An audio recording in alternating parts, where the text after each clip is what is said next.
کی جو وظائف ہیں وہ وظائف جو میں ٹی وی پہ بتاتا ہوں کسی کے پوچھنے پہ عمومی ہوتے ہیں. وہ پوچھنے والا تو ایک ذریعہ بنتا ہے لیکن وہ عمومی ہوتا ہے کہ آپ کے اگر اسی طرح کے حالات ہوں تو آپ بالکل جو ہے اس پہ عمل کر سکتے ہیں, اس پہ کوئی مذاقہ نہیں ہے, اس کی عام اجازت ہوتی ہے. باقی پوچھنے والے کا ذریعہ بنتا ہے لیکن یہ کہ خصوصیت نہیں ہوتی کہ وہی کرے کہ دوسرا کوئی نہ کر سکے. یا یہ کہ آپ نے ماں سنا کسی اور شخص کو کوئی تکلیف ہوئی, آپ نے میرا وہ وظیفہ سنا ہوا ہے, اس کی بھی میں نے اجازت دے رکھی کہ آپ آگے بتا سکتے ہیں کہ ہاں بھی مفتی صاحب ہمیں یہ وظیفہ بتایا تھا, یہ آپ یہ عمل کر لیں. تو یہ تو ایک صدقہ جاریہ ہے, اس کی میں نے عام اجازت دے رکھی ہے تاکہ میرے لیے اللہ کے ہاں جو اجر و ثواب کا ذخیرہ جمع ہو. قرآن کریم کی تلاوت جو ہے ناغے کے دنوں میں منع ہوتی ہے, لیکن باقی جو ہے ذکر و اذکار, اللہ کے اسماء کا ذکر, دروشی وغیرہ وہ ناغے کے دنوں میں بالکل پڑھ سکتی ہیں. تو کوئی بھی اسم اعظم یا حیو یا قیوم یا اللہ یا رحمان یا رحیم, اس طرح یا ذل جلالہ والاکرام وغیرہ, تو اللہ کے کوئی بھی نام ہے اسم اعظم کے وہ ناغے کے دنوں میں خواتین پڑھ سکتی ہیں, اس میں کوئی مذاقہ نہیں ہے. نام جی مفتی صاحب میں آپ کی مریض میں بات کر رہی ہوں, بہت پریشان ہوں. اچھا, کیا پریشانی ہے؟ جی وہ بیٹا ہے میرا 23 سال کا, جوان ہو گیا ہے, گھر میں بیٹھا رہتا ہے, کام وام بھی نہیں کر رہا, کوئی ذمہ داری بھی نہیں اٹھا رہا, اور دین سے بھی دور ہو گیا ہے, بہت بدتمیزی کرتا ہے, اور شادی کا بولیں تو شادی نہیں کرنی, کچھ بھی نہیں کرنا, پر گھر میں رہنا ہے, نہ کام کرنا نہ کچھ. بہت پریشان ہوں. کہاں رہتی ہیں آپ؟ میں نیو یارک میں رہتی ہوں. نیو یارک میں رہتی ہیں. کتنی عمر ہوگی اس کی؟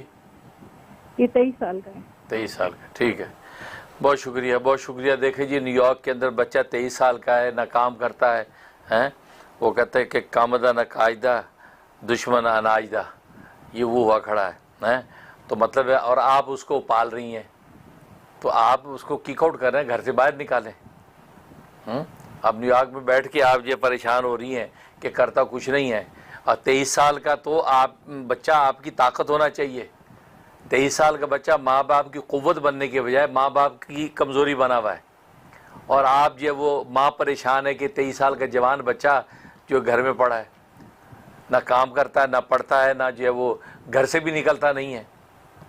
ٹھیک ہے نا, یہ صرف ظاہر ہے کہ ہماری مشرقی ماؤں کی محبتیں, شفقتیں, انہوں نے ان کو ریلیکس کر دیا ہے کہ مائیں جو وہ ابھی تک 23 سال کی عمر میں بھی ان کو روٹیاں ہاتھ سے پکا پکا کے پراٹھے کھلا رہی ہیں, اور انڈے کی جو ہے وہ انڈے جو ہے کہتے ہیں نا وہ آملیٹ انڈے ان کو کھلائے جا رہے ہیں. تو ظاہر اس سے پھر گھر سے کیوں نکلنا؟ تو اس لیے جو ہے نا پہلی بات ہے سختی کریں, انہیں کو بھی نکلو, گھر سے نکلو, جاؤ کہیں بھی جاؤ. گھر سے باہر نکلے گا تو اس کو پتہ چل جائے گا, جو دوست یار آج بنے بیٹھے ہیں وہ ایک وقت کا پانی بھی پلانے کو تیار نہیں, روٹی تو دور کی بات ہے. ٹھیک ہے نا, اس کو سب سمجھ میں آ جائے گا. یہاں تو چھوٹی چھوٹی عمروں کے بچے جو ہے دوسری قوموں کے بچے آج صبح شام جفا کشی کی طرح کام کرتے ہیں, لیبر بنے ہوئے مزدوریاں کرتے ہیں. یہ امریکہ میں پھر نیو یارک کی زندگی تو اتنی تیز زندگی ہے کہ ہر بندہ ایک سے آگے بڑھنے کی کوشش میں ہے, اور یہ گھر میں پڑا سو رہا ہے. اس لیے آپ کی بیجا جو شفقتیں اور محبتیں انہوں نے کہتے ہیں نا ان کو سپائل کر دیا ہے, ان کو ضائع کر دیا ہے. لہذا آپ اس پر پہلے نظر ثانی کریں کہ ہماری ان محبتوں نے, ہماری جو لگژریز نے تو کہیں ان کو سپائل کر دیا ہے. لہذا جو ہے اس کو آپ روکیں. ٹھیک ہے نا. اور دوسری بات یہ ہے کہ ہو سکتا ہے کوئی جادو ٹونا ہے, کوئی نظر ہے, کوئی آفت ہے, کوئی ایسی مصیبت ہے, تو اس کے لیے جب وہ عمل کریں تاکہ اس کے اندر سے یہ چیز نکلے. اس کا اس طریقہ یا شہیدو, جو بھی کھانا پینا دیں خالی برتن پہ یا شہیدو 21 دفعہ دم کریں. دم کر کے اب کھانا اس کے اندر ڈالیں. سالن ہے تو پلیٹ پہ خالی دم کر کے اب اس پہ سالن ڈالیں.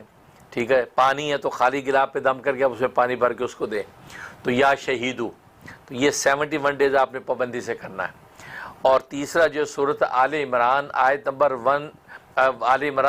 83 83 نمبر آیت صورت آل عمران کی, یہ 7 دفعہ پڑھ کے اس کے اوپر دم کریں, اس پہ دم کریں. یا یہ کہ اگر وہ دم نہیں کراتا تو پھر یہ کہ وہ اس کی خوشبو کے اوپر دم کر کے اس کے کمرے میں خوشبو چھڑک دیں, یا ایئر فریشر پہ دم کر کے گھر کے ماحول میں چھڑک دیں تاکہ اس کی خوشبو جائے. تو یہ آپ روزانہ یہ 21 دن آپ نے یہ عمل کرنا ہے. اس سے انشاءاللہ جو اس کی طبیعت تابعدار ہوگی, اس پہ جو بھی جادو ٹونے نظر کا اگر اثر ہوگا وہ ٹوٹے گا, اور انشاءاللہ اس کے اندر ہمت و جفکش پیدا ہوگی. اللہ تعالیٰ جو ہے اس کی اصلاح فرمائے, دل سے دعا کرتا ہوں.